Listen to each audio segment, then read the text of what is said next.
Hi again from Copper Gardens.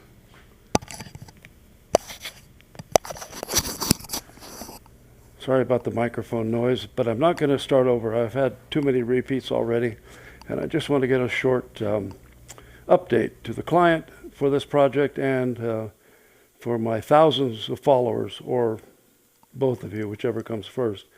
What you're looking at here is about a whole lot of 2-inch copper tubing that I've turned into a bamboo look through our very own proprietary movement, which uses this hammer, but not that particular anvil and hammer.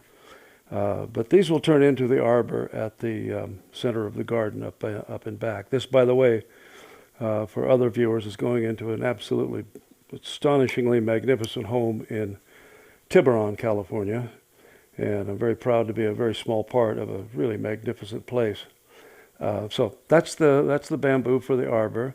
I'm just going to show you a few more of the pieces that are ready to go and explain a little bit. I'm going to try to keep this under 4 minutes, certainly under 5.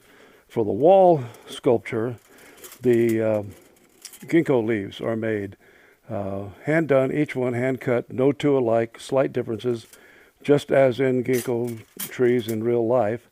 And these will be colored the same green tone that we showed you earlier.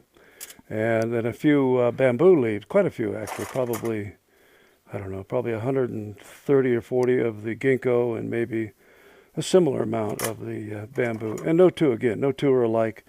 And that gives it the personality that I want it to have. This piece is amazingly simple looking and just, for my money, the most astonishingly difficult thing that I've built in a long time. This is the base to the upright. The uprights will slide in and bolt into the bottom here for the gong stand. Those of you that don't know what that means, I'm sorry, but when the project is finished, it'll all come back. You'll know what we were talking about. Underneath this piece, I have bolt holes at the bottom of the receivers. By the way, these receivers are not just simple copper pipe fittings. They would be too snug, too tight. These are things that I had to make from scratch and weld into the top plate of the stand. And then at the bottom, these holes will allow me to bolt the uprights firmly into place on site. We'll use stainless steel bolts up into a brass nut, silver soldered into the bottom of the uprights. These pieces here are just rebar for all intent and purposes.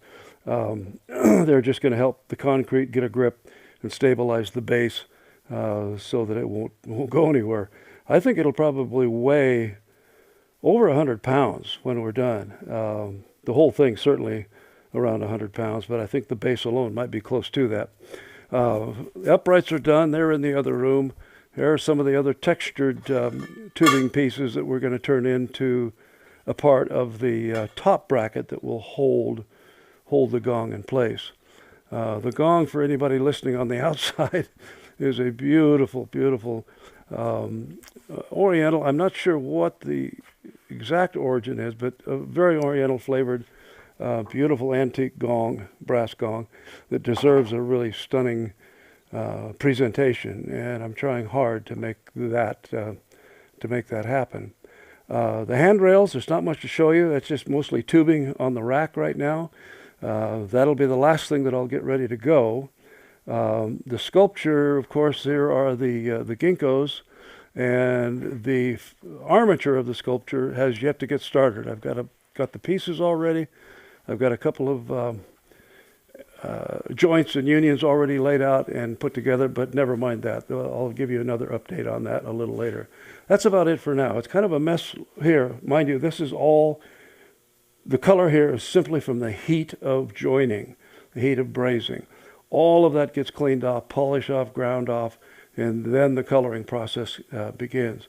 So mind you, none of it will show up on site looking like this, but this is just an update to show you what we have done so far. So that's it. Hope you enjoyed a short update. Thanks for watching.